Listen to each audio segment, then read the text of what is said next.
And we begin with the prelude.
Thank you, Carly, and good morning, everyone. I'm the Reverend Dave Hunter, and I would like to welcome you all to the Unitarian Universalist Fellowship of Pottstown.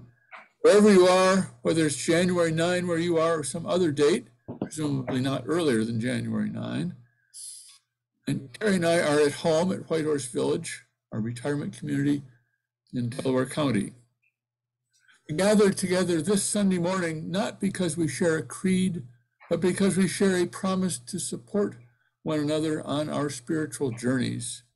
Our services are different each week, but the love and compassion we offer one another here remain the same. So whoever you are, wherever you come from, whomever you love, we're glad to have you with us today. This is the time for announcements. So if anyone has an announcement pertinent to the fellowship, please unmute yourself and share it with us. I have an announcement. My name is Patricia Rooney, and I am a volunteer with Fair Districts PA. Many of you have participated in some of our functions in the past, and you know that redistricting maps have come down. Unfortunately, I'm very sad to have to tell you that the Republican leadership in the Pennsylvania House has introduced a new bill which would disband the Legislative Reapportionment Commission and install a sort of puppet commission appointed by party leaders. And if they couldn't come to agreement in a very short time, 1 month, they would be disbanded and the legislature would take over the role. And the legislature having complete control, once they have a party majority, whoever's in the majority would have control over the maps. The Republicans are hoping that they can overturn whatever decision is made this time and install a new map by 2024. This is apparently something which sounds so outlandish, we can't even credit it. But if you're worried about our democracy, you have to start paying attention. And I really hope, because those of us that have been on the front lines of this for several years are exhausted by this whole process, and we were hoping it would wind down. It is now landing us in the middle of a pot, boiling on the fire. So I'm hoping that there are some backup people in the community who can take up this fight for us. That's all I have. Just sign up for fairdistrictspa.com and pay attention now, because this is something that hasn't happened in U.S. history, and it's kind of momentous, and you can be a part of it. Thank you. Thank you, Trish. This is very important. Democracy is precarious. Democracy is important. If there are no other announcements. I'll make one more. This is John. On a happier John. note, I'm hoping everyone will be available for the service this coming Sunday. My friend and ex-patient and a skilled minister, Cheryl Meinschein, will be, as you know, discussing the topic of abortion, and she will do it from, I think, a non-religious point of view. She has no axe here to grind. It'll be short. As I said before, her comment was she likes to keep her sermons to whatever the length of a TV show would be between advertisements, about 15 minutes. And there'll be plenty of time for people to offer their thoughts after her thoughts. So please keep an eye on that, and I think you'll find it most interesting.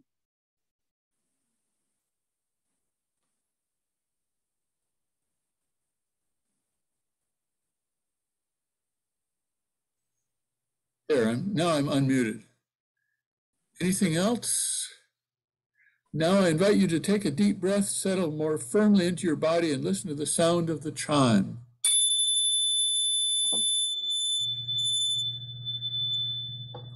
We will now ignite our chalice. Emily, may the chalice flame warm our hearts, expand our vision, and provide a beacon for those in search for spiritual sustenance in their lives. The chalice is lit.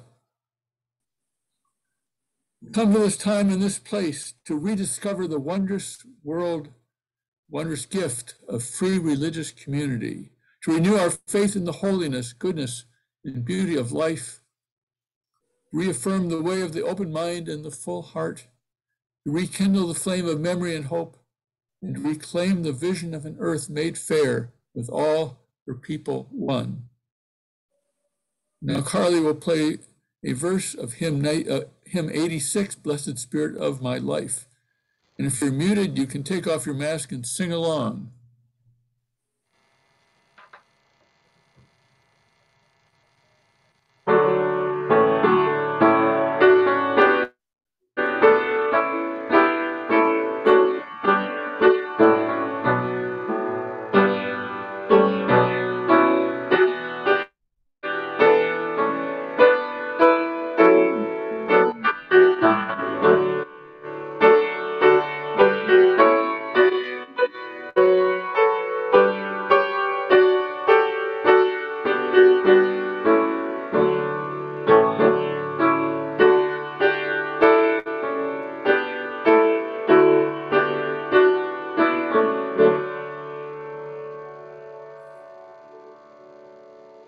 have a responsive reading, which will soon appear on the screen.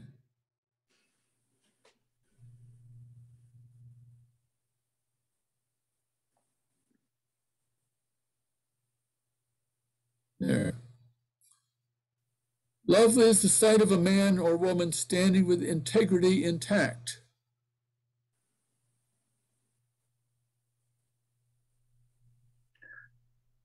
If you unmute yourselves, I can hear you. Speak the names of Rosa Parks or Nelson Or Mandela. Nelson Mandela or Other names known nowhere, but within your own grateful heart. And you catch a glimpse of the beauty that arises when people refuse to live divided there.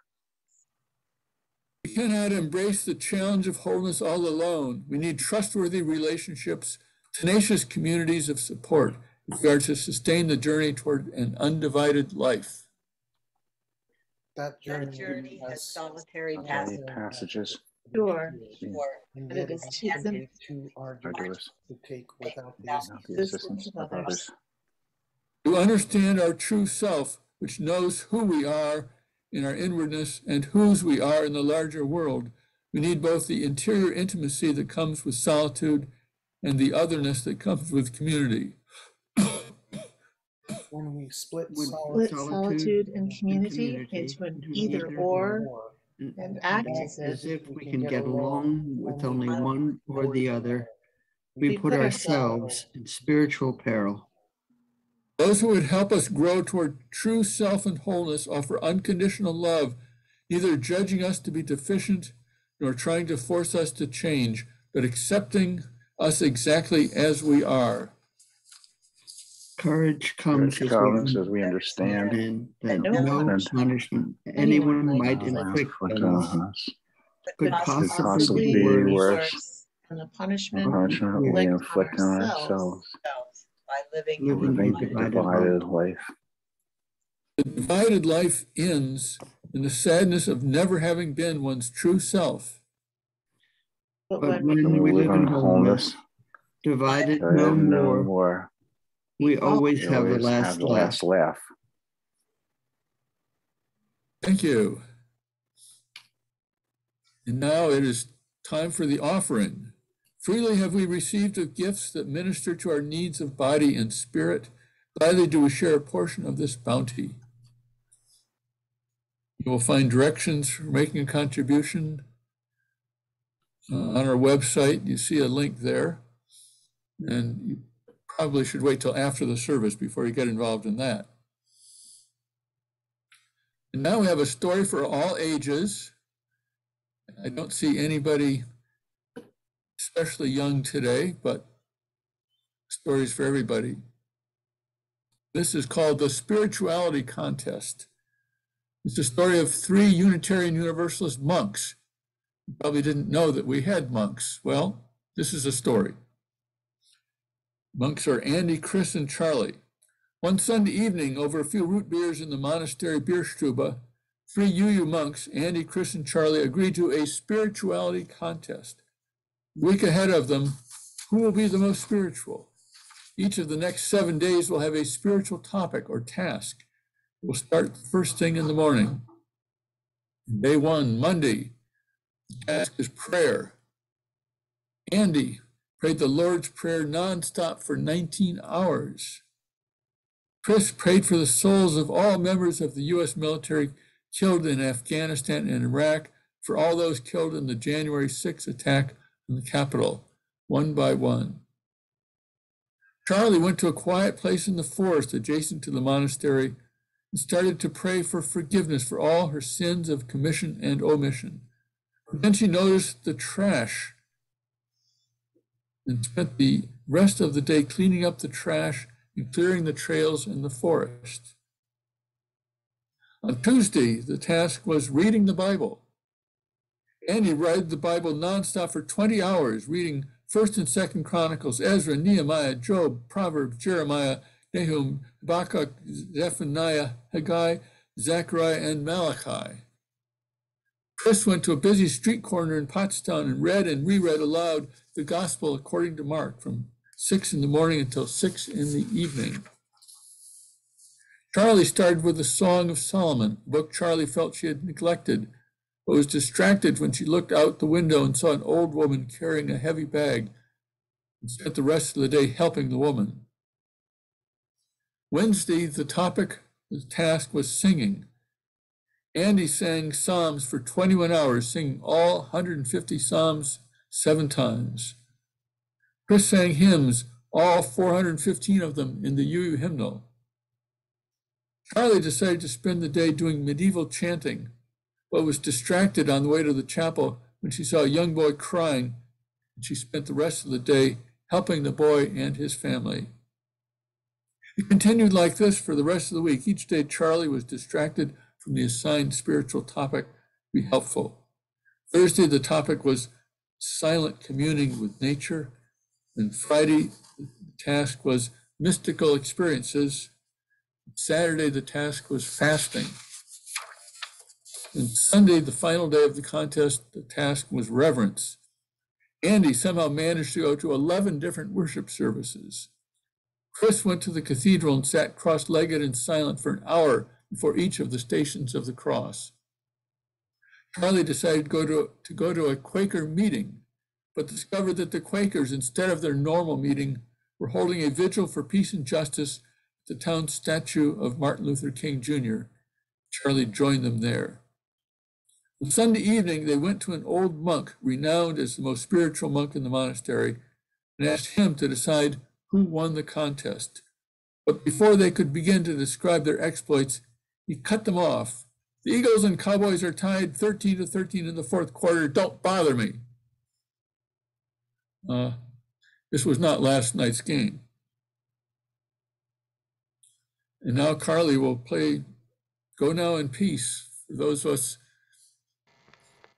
who've had enough or whatever.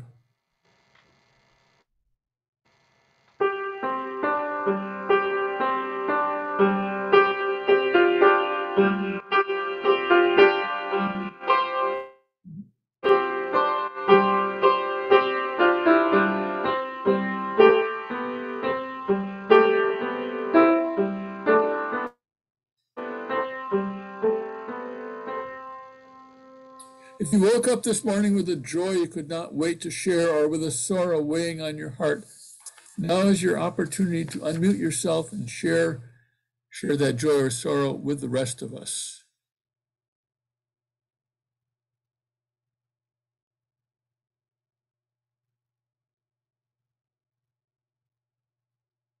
Don't all talk at once.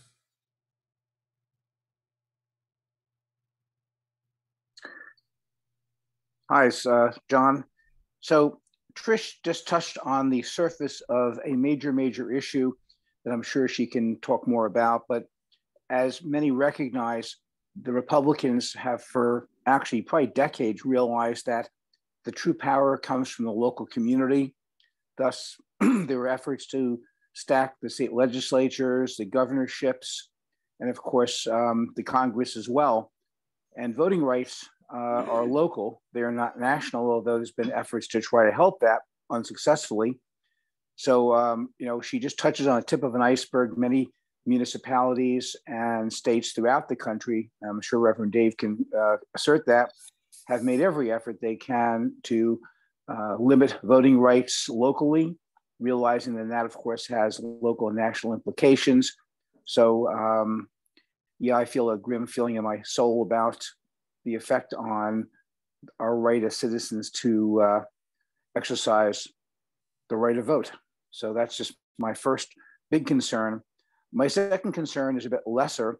I had planned to be at the fellowship by the last week of this week to grab a hymnal to prepare for the service next week, where I'm lay leader by designing readings and hymns. Alan and I talked briefly about meeting at some point so I can get a hymnal to do that, or I can defer that to lovely Emily and I can still lead the service. I'll leave that hanging for discussion when we are done. Thank you. Since my first career was being a voting rights lawyer, this threat to democracy is very disturbing. It's like we're back to where we were in the last century, or in a worse place.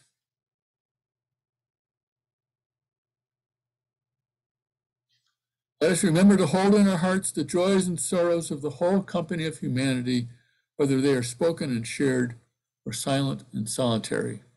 Amen.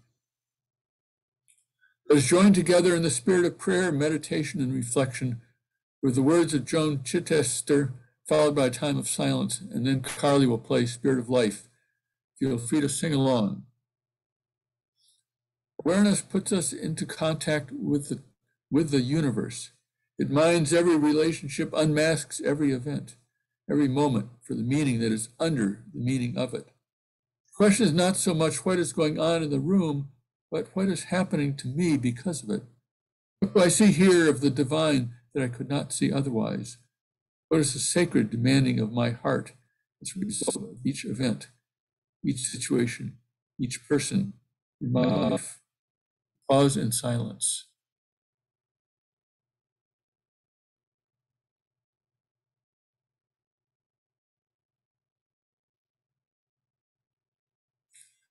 Amen.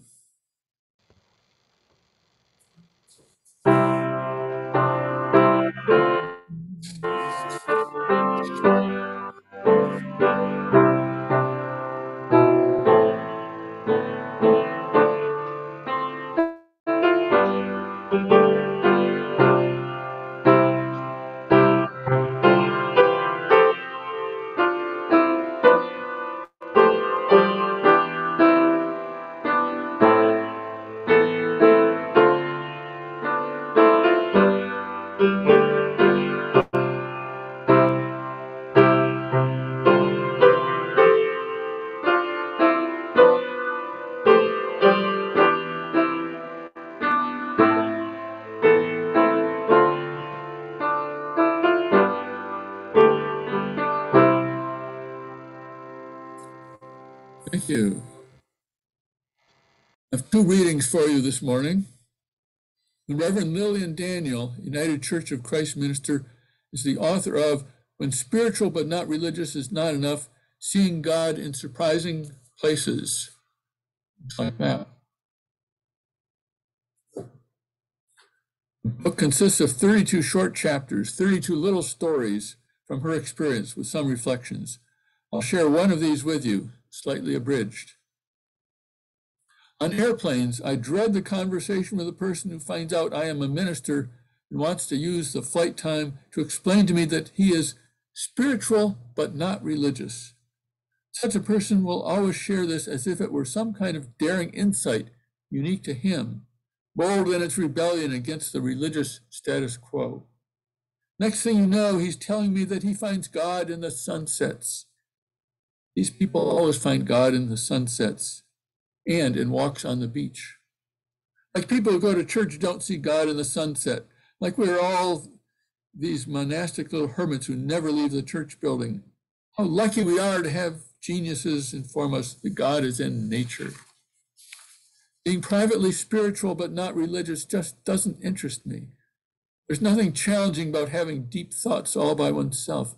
What is interesting is doing this work in community, where other people might call you on stuff or, heaven forbid, disagree with you. Being privately spiritual but not religious has become the norm in American culture and has even made its way into the culture of some of our churches. So while I can't stop these people from talking to me on the airplane, can I at least inform them that they're boring? Thank you for sharing, spiritual but not religious sunset person. Can I switch seats now and sit next to someone who has been shaped by a mighty cloud of witnesses instead? Can I spend my time talking to someone brave enough to encounter God in a real human community? Because when this flight gets choppy, that's who I want by my side, holding my hand, saying a prayer, and simply putting up with me, just like we try to do in church. Tom Owentoll is a Unitarian Universalist minister, half of a retired clergy couple. For many years, Tom and Carolyn served our church in San Diego. This is his book, Growing a Beloved Community, 12 Hallmarks of a Healthy Congregation. We continue to hear people applaud personal spirituality while denigrating organized religion. even in our own congregations.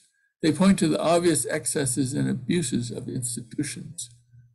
But these same people would not say, I believe in medicine, but I do not believe in medical schools, hospitals, and clinics. Nor would they say, I believe in law and justice, but I do not believe in law schools, courts, and police. Nor, I love art and beauty, but I do not believe in art schools and museums. If medicine, justice, and art are worth fostering, there must be institutions devoted to those purposes.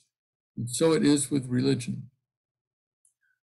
Put baldly, Unitarian Universalism is a religion, and religion is not personal, but institutional spirituality. Why, for example, do we have communal or corporate worship anyway?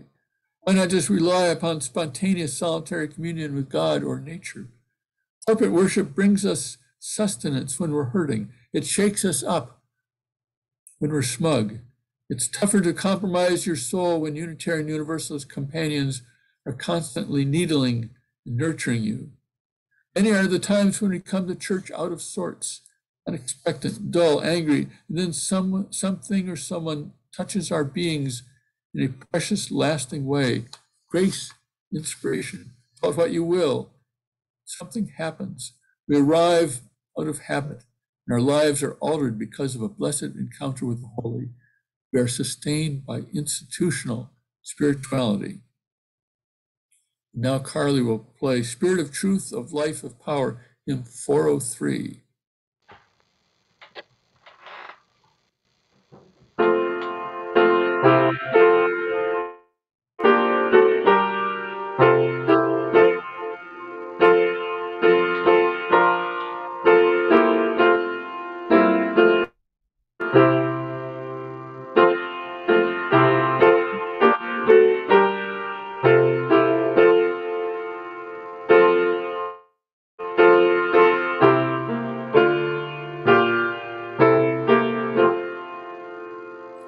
Thank you.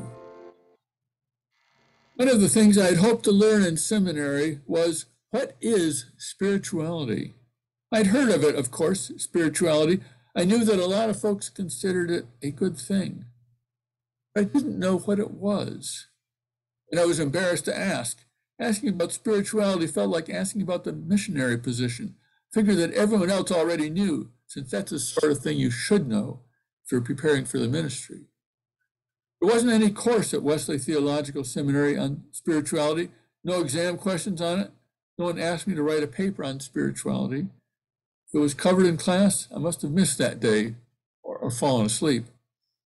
During my internship, my seminary advisor pressed me to have spiritual practices. I knew what practices are, even if I wasn't sure what made them spiritual. I told her that it was my practice to play hymns every evening, and I offered to read passages from the Quran every morning, and that satisfied her. When I graduated after 6 wonderful years, I was still clueless on spirituality. But I think I have some idea about what spirituality is not. As I see it, spirituality is not about how you feel. It's not a feeling, or perhaps I should say it's not just a feeling. When people claim to be spiritual, or when people are striving to be spiritual or more spiritual, they're not talking about a certain feeling that they have that they're looking for. At least they shouldn't be, if you ask me. If feelings were the issue, then the answer might be pharmacological. If feelings were the issue, the key to spirituality might be the right drugs or in alcohol or in sexual gratification. Spirituality is not the same as mysticism. You don't have to have mystical experiences to be spiritual.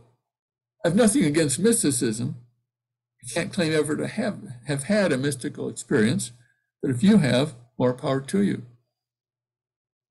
A while back, I had the idea of starting a list of words that we could drop from the English language without any loss at all. Words that just aren't helpful, or words that lead to confusion or misunderstanding. You can probably think of some words you'd like to discard. The word I thought of first was spirituality. Don't tell me you're spiritual. Give me a longer explanation. Give me examples. The approach I would take today is not to discard the word, not to disparage the idea, but to look deeper into spirituality, to try to see what it's really about. Bill Maher has instructed us, just because your tattoo has Chinese letters in it doesn't make you spiritual. You need to go deeper than that. I can't get out of my head the quote from the late Unitarian Universalist theologian James Luther Adams. A purely spiritual religion, he wrote, is a purely spurious religion. Adams was not against spirituality, but only against what he called sham spirituality, which ignores the need for the community of justice and love. According to Benedictine monk Father Daniel Holman and his colleague Lonnie Pratt in their book Radical Hospitality,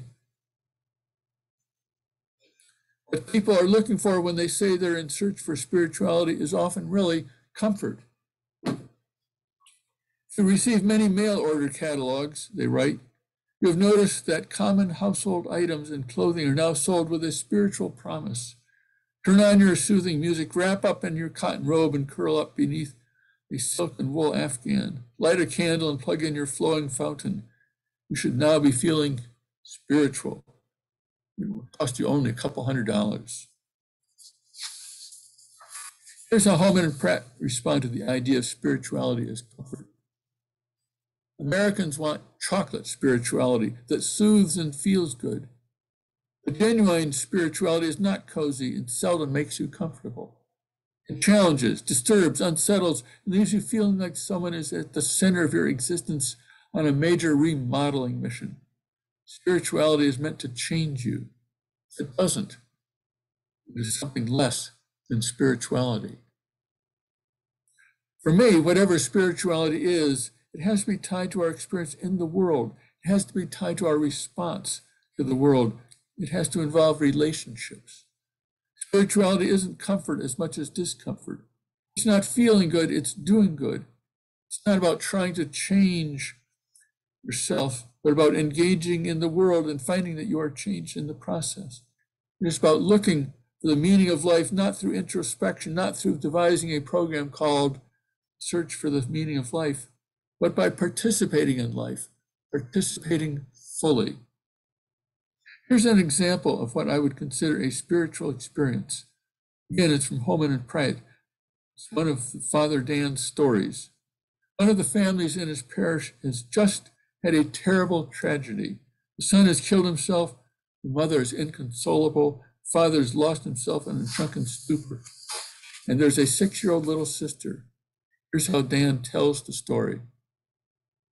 I went over to check on the family and found the mother locked in their bedroom and the father sitting in a chair completely intoxicated and basically unconscious. The little girl was sitting on the floor sobbing, with her frail little shoulders heaving and her eyes red from so much crying that you wondered if her little body could handle the force of all the pain. She was completely alone in her grief, not because her parents were cruel or uncaring, but because they were shattered. I picked up the child without saying a word. I put her on my lap and sat in a rocking chair. I held her and rocked for a couple of hours while she cried. A bond formed between us instantly. Need I say that Father Dan did not set out to have a spiritual experience? As he sat rocking, he did not think to himself, this is the most spiritual I've felt all week. No, he was there to be with the family in their time of need. He was there, as it turned out, to provide the physical comfort that the little girl so urgently needed. A couple of hours of being held, of being rocked. We don't know what was going through Father Dan's mind as he sat and rocked. Perhaps he was giving the girl his full attention, practicing the mindfulness that Thich Nhat Hanh recommends. Or perhaps he was mentally preparing a shopping list or brainstorming possible tax deductions. I don't think it matters. Here's another example of spiritual engagement, an example of a person whose life embodied spirituality. Fred Muller was my father-in-law, Carrie's father. He called himself an atheist. From a traditional perspective, he was an atheist. No indecisive agnosticism for him, but more importantly, Fred was deeply and passionately drawn to the sources of goodness, truth, beauty, justice, and compassion. He experienced these in the music of Beethoven. He read voraciously politics, religion, science, mysteries. He raged over the state of the world, and he wrote papers on foreign policy, finishing one just before his final illness. He traveled with enthusiasm, and he loved meeting new people and exploring new cultures. Fred was connected to a whole universe that was bigger than he was, and he participated with passion and goodwill and care. No doubt about it, as I see it, Fred was a spiritual person, but he would not have used that language. And he was clearly a religious person as well. He was a committed and active Unitarian Universalist, a longtime supporter of our churches and elder statesman of the mainline church. Harry's father might have argued with you if you'd suggested that he was a spiritual person. My father, he's been dead for 50 years. I don't think he would have known what to make of such a suggestion that he was spiritual. He was an institutionalist, the kind of person every church and every denomination needs. Given the choice between the mystical meditation movement motivational full moon workshop and the budget planning meeting, he would take budget planning every time. Spirituality is often thought of as an individual matter, as opposed to what goes on in an organized religion, or even in a disorganized one. That's a false dichotomy. Remember that we Unitarian Universalist congregations have covenanted to affirm and promote, on the short list, is spiritual growth in our congregations. We do not see spirituality solely as an individual matter, divorced from a religious community, but more as what we strive for, what we do together. Protestant theologian and New Testament scholar Marcus Borg writes about the necessity of the institutions of religion. And what Borg has to say should remind you of a reading a few minutes ago from Tom Owenthal. Borg writes, but the contrast between spirituality and religion is both unnecessary and unwise. Religion is to spirituality as institutions of learning are to education. One can learn about the world, become educated without schools, universities, and books, but it is like reinventing the wheel in every generation. Institutions of learning are the way education gets traction in history. So also religion, its external forms, is the way spirituality gains traction in history. Religion, its external forms, not just spirituality. Religion matters. Its forms are the vessels of spirituality, mediators of the sacred and the way. This is his book. Spirituality requires institutional support. Congregations, in my view, have the duty, and fortunately, they have the ability to encourage and challenge their members to grow in the maturity of their faith, to deepen their spiritual roots, and to broaden their religious imaginations.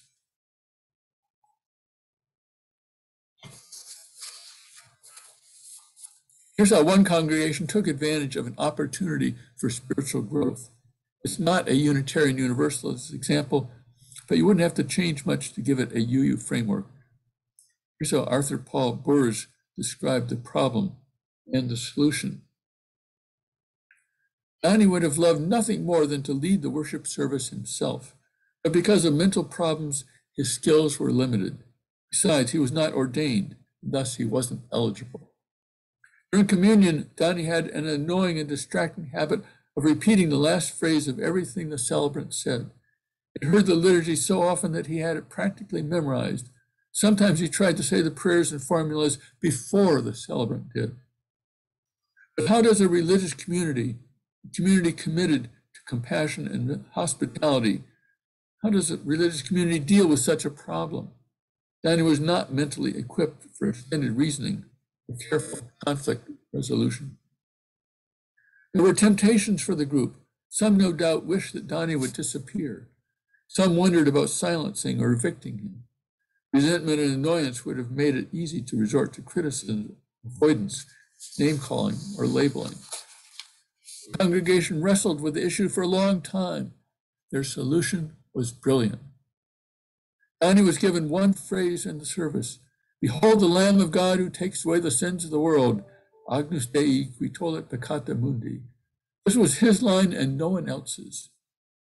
At the appropriate moment, the celebrant elevated the loaf of bread in silence and waited for Donnie to say his line, which he did with gusto and devotion. The congregation's brilliant solution was good for everyone. From this book. Never call them jerks. Healthy responses to difficult behavior by Arthur Paul Burrs. Everyone involved experienced spiritual growth. Of course, they didn't characterize the situation as a spiritual opportunity. They saw it as a problem of how to worship properly without compromising their principles of compassion and hospitality. Perhaps this would be a good time to consider how this congregation can provide the institutional support necessary to enable our members, those of us right here, right now, to grow in our spirituality, to deepen our faith, to build a mature religion, to strengthen our relationship with the whole. Our institutional support goes further, at least I hope it does, goes further than providing for those of us in this room, such as it is. Consider the children. We want our children and grandchildren to develop their faith. We wouldn't entrust the religious education to their playmates on the playground or to TV or to what they find on the internet. The need they are entitled to our institutional support. Can we stop there? I don't think so. Right now, there are hundreds, perhaps thousands of folks in Pottstown and the surrounding area who are not comfortable with their religious lives, who are dissatisfied with their spirituality, who are on a religious quest. They will use a variety of different words to describe what they're going through. They may not have a vocabulary for it at all, but only a vague sense that there's got to be more to life than this. If you ask me, we need to be there for them. We need to prepare a place among us for them, and we need to invite them in. Since I started thinking of banning the word spirituality, I found 3 other words that I like better. Perhaps I should say 3 words that I feel help me explain what spirituality might represent. These 3 words are holiness, wholeness, holiness, and piety. For me, spirituality is related to wholeness, to integrity. That's what the responsive reading was about. Those with integrity or wholeness, those whose lives are undivided, they're deeply connected both to themselves and to what is beyond themselves, family, religious community, the nation. They have a life that is both engaged and reflective, have bedrock moral principles and the capacity for growth and change. Holiness, not surprisingly, comes from the same root as wholeness, kelo, which means whole or uninjured. Health comes from the same root as well. Holiness can mean the ability to confront evil without being defiled, the ability to take the wicked in their arms and transform them without running the risk of having any of the corruption rub off. Writers I borrowed this interpretation of holiness from would restrict its application to God, but I think we humans can aspire to holiness too. Here again, we have the idea, the necessity of being engaged in the world if we are to participate in spirituality and holiness. Finally, we have piety. One of my heroes is Socrates. It is Socrates' idea of piety that I've latched onto with considerable help from Gregory Vlastos, my ancient philosophy teacher at Princeton. This is his book, Socrates, Ironist and Moral Philosopher. I won't get into his reasoning, but for Socrates, God is loving, God desires the best for humanity, and God knows what is best, but God is limited in what God can do. Piety, then, according to Socrates, consists of our doing for humanity on behalf of God what God would do if God could. For those of us who don't see God as an actor in the world, and even if you're willing to get metaphorical, even for those who would dispense with God altogether, this understanding of piety feels just right.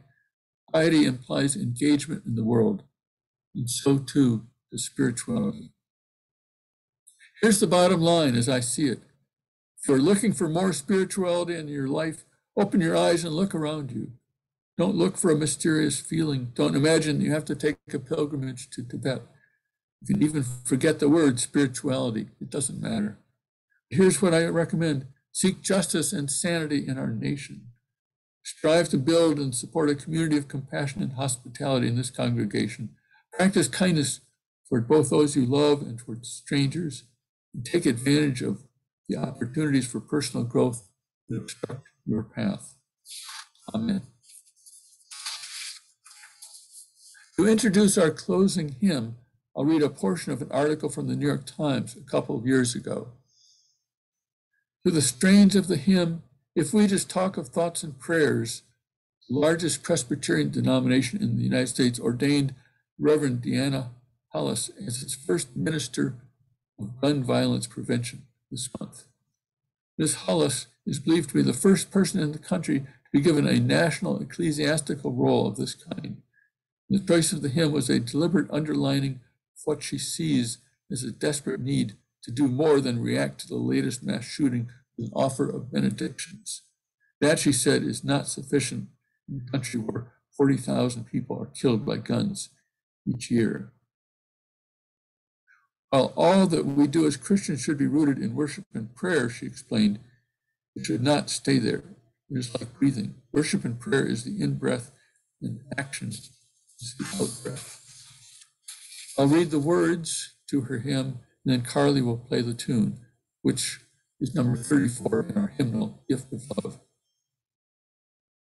If we just talk of thoughts and prayers and don't live out a faith that dares, and don't take on the ways of death, our thoughts and prayers are fleeting breath. If we just dream of what could be and do not build community, do not seek to change our ways, our dreams of change are false displays. If we just sing of doing good and don't walk through our neighborhood to learn its hope, to ease its pain, the talk of good is simply vain. God, may our prayers and dreams and songs lead to a faith that takes on wrongs, works for peace and justice too. Then will our prayers bring joy to you. Carly?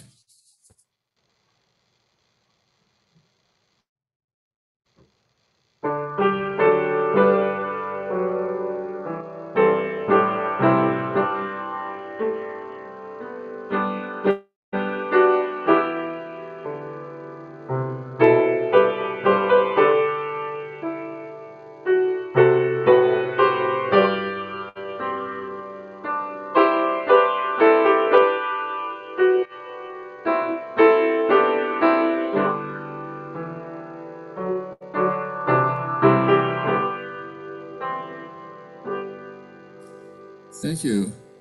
Now let us read together or say together our extinguishing the chalice words. Extinguish this flame, but not the light of wisdom, the warmth of community, or the fire of commitment. These we carry in our hearts and in our hands until we are together again. To be spiritual, we must become aware of the sacred in every single element of life.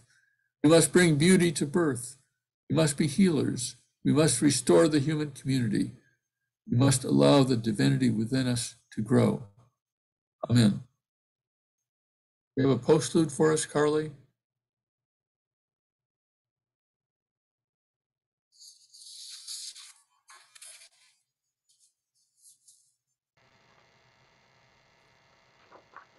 Now's a good time to get a cup of coffee, and then we can have coffee hour discussion.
Thank you, Carly, and thank you all for coming. Now you can all unmute and And